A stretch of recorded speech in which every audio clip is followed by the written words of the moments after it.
Hi, I'm Kara. You probably recognize me from my first LightCraft episode.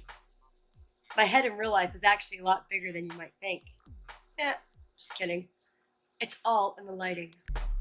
Speaking of lights, this interdimensional discovery was made by mistake.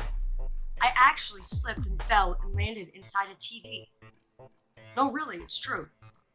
What I learned that day was a lesson I was never expecting. Without any intent, I found who I consider to be my own counterpart from a parallel universe or other dimension. You can see the exact moment right here. I realized what I was looking at. That's when I knew it was me. Or was it? Pretty cosmic if you ask me. Do you want to see it? But first I had to make sure this wasn't a delusion. You see there? That reflection? I was all smiles, unaware the reflection gazing at me was looking quite evil. As I reviewed the photo, I was creeped out and confused. I almost stopped the experiment right then and there. I started to think the doppelganger instant death theory was about to happen to me. I couldn't understand why the image showed a faceless monster staring back at the screen. Ultimately, I showed the counterpart what kind of image it was projecting. I couldn't believe that's what people saw when it looked at them. It was ashamed. No sooner did it see the image, the scary image started to change. Instantly, I knew I had to shine my inside lights into its mind. I was worried because this was a type of light trade I had never tried. What do y'all think? Could I heal it? Could I trust it? I've been taught to trust my gut. We got acquainted through the reflection.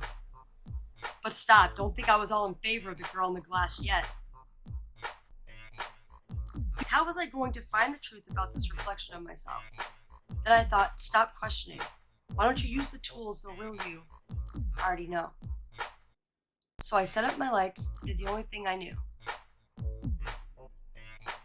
I figured I would try to give it some insight, share with it my brightest of light. Watch this.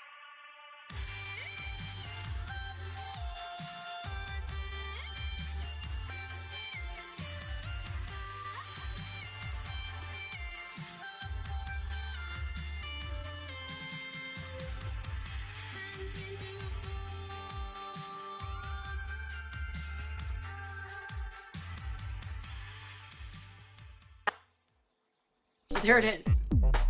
What do y'all think? Could you ever imagine falling for a TV and finding your evil twin? Just kidding.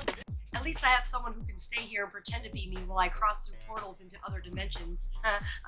Just kidding. But we can touch fingers, and that's good enough for me. I learned through this encounter that we as humans might see things differently, and people might not always look like they're nice and kind. But if I was to judge my first impression of this Brooke copy, I would have judged wrong and possibly been afraid of the part of myself I discovered. I found that the other me, number 2, would definitely have my back after all. Number 2 was not evil. Number 2 just had never been guided by light. Had I not given my reflection the chance to take a look at itself, I may have made a crucial mistake in my own life's time. I came to the understanding that being kind has no limitations to time, space, light, or other dimensions, or reality.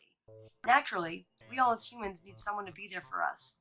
In this case, it just so happened to be the kind reflection I found on the other side.